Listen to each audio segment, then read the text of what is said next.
ప్రతిపక్షాల slogans and ఆరోపణలో కీలకమైన point మరొకటి ఏంటంటే ల్యాండ్, శాండ్, లిక్కర్, మైనింగ్, ఈ నాలుగుట్లు సెంట్రలైజ్డ్ వ్యవస్థ, కరప్షన్ ఆంధ్రప్రదేశ్లో నడుస్తుంది.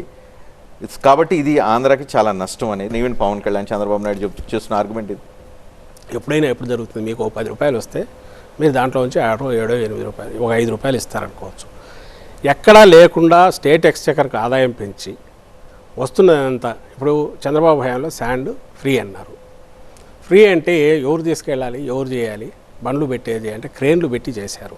పోనీ ఎక్కడన్నా ఫ్రీ ఎక్కడికన్నా ఒక్క దగ్గరికి వచ్చిందా మీరు ఎక్కడైనా చూస్తే? మరి ఆ మధ్యలో పోయింది ఎక్కడికి పోయింది?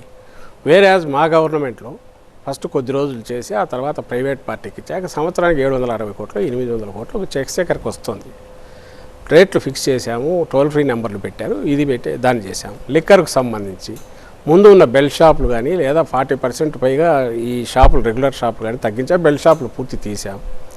రెవెన్యూ పెరిగింది, ఫస్ట్ ప్రైస్ పెంచాము, పెంచిన తర్వాత రెవెన్యూ పెరిగింది. కొత్త లిక్కర్ రాలే, కొత్త ఇది ఏమంటారు డిస్టిలరీస్కి ఇవ్వలే, కెపాసిటీస్ పెంచలే. ఇవన్నీ ఆయన హయాంలో జరిగినాయి. మీరు ఎప్పుడన్నా పెట్టుబడిదారుకి వాడికి లాభం వచ్చేటప్పుడు లేదంటే సిండికేట్లకు లాభం వచ్చేటప్పుడు ఎవరైనా చేస్తారనుకోవచ్చు. ఎక్కడా లేకుండా గవర్నమెంట్ షాపులే పెట్టి చేస్తున్నప్పుడు బాగుంది కదా అని శాండో, ల్యాండో, మాఫియా అని అంటే, మైనో మాఫియా అంటే అట్లా మైనింగ్ దొరకదు కదా. అప్పుడు ఉన్నది ఇప్పుడు దాదాపు సంవత్సరానికి నాకు తెలిసి 5,000 కోట్లకు ఎంతో పెరిగింది. అంతకుముందు 1000 కోట్లు ఎంతో ఉన్నాయి రెవెన్యూ. ప్రతిదీ పిల్ఫరేజ్ లేకుండా ఫూల్ ప్రూఫ్గా సిస్టమ్స్ ఎవాల్వ్ చేసి ఇచ్చేస్తున్నాం. ఇంకా మీ కాంట్రాక్ట్లకు వచ్చేసరికి గతంలో ఎన్నడూ లేనిది రివర్స్ టెండరింగ్కి పోయి చేస్తున్నాము. మీకు 20% అంతకుముందు వేసుకున్న వాళ్ళల్లో కిక్ బ్యాక్స్ ఉండే అవకాశం ఉంటుంది. L1 వచ్చాక కూడా మళ్ళీ రివర్స్ టెండరింగ్ పోయి దానికి ముందు జ్యుడిషియల్ కమిషన్కి పోయి అక్కడ నుంచి అప్రూవ్ అయ్యి వచ్చినాకనే టెండర్లు పిలిచి ట్రాన్స్పరెంట్గా చేస్తే వేరిన్ మీరు పార్టిసిపేట్ చేయొచ్చు, మీ సంస్థ వాళ్ళు పార్టిసిపేట్ చేయొచ్చు, చంద్రబాబు నాయుడు వాళ్ళ మనుషులు ఎవరంటే వాళ్ళు పార్టిసిపేట్ చేయొచ్చు. ప్రతిసారి మేము ఛాలెంజ్ చేస్తున్నది అదే, టెండర్ ప్రాసెస్లో పార్టిసిపేట్ చేయగలిగిన వెసులుబాటు ఉన్నప్పుడు, ఇదంతా కూడా ఓపెన్ ట్రాన్స్పరెంట్గా జరుగుతున్నప్పుడు స్కోప్ ఎక్కడ ఉంటుంది?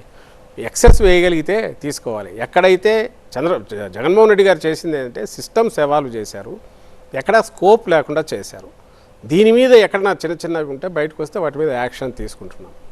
వాళ్ళు చెప్తున్నట్టుగా ఇది జరగాలంటే ఈ గవర్నమెంట్లో మేము ఇవన్నీ పెట్టిండకూడదు. జగన్మోహన్ రెడ్డి గారు ఇలాంటివి ఎక్కడికెక్కడ ఫిల్టర్స్ కానీ ఇంకోటి కానీ ట్రాన్స్పరెన్సీ తీసుకురాకూడదు అని తెచ్చాంగా. అప్పుడు మాదిరి అడ్డగోలుగా క్యాన్సల్ చేసి నామినేషన్ బేసిస్ మీద ఎవరికి ఇవ్వలే కదా ఇంతవరకు. మాకు మేము సంఖ్యలు వేసుకుని జ్యుడిషియల్ కమిషన్ ఎందుకు పెడతాం?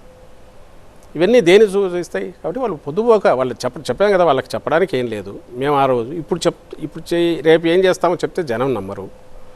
అందువల్ల జగన్మోహన్ రెడ్డి గారు చేసిన దాన్ని తప్పు పట్టలేరు. ఇంకేమున్నాయి ఇదిగో ఇట్లాంటి అలిగేషన్స్ ఏదైతే వాళ్ళు చేసినారో అవన్నీ ఈయన మీద వేసి ఇదిగో ఇవి చేస్తున్నారు అవి చేస్తున్నారు అంటారు. మేము కాదు మొర్రో అని మా ఉన్న యాక్సెస్ ఉన్న మీడియాలోనూ మేము ప్రెస్ కాన్ఫరెన్స్లో పెట్టి మేము చెప్పుకోవాల్సి వస్తుంది.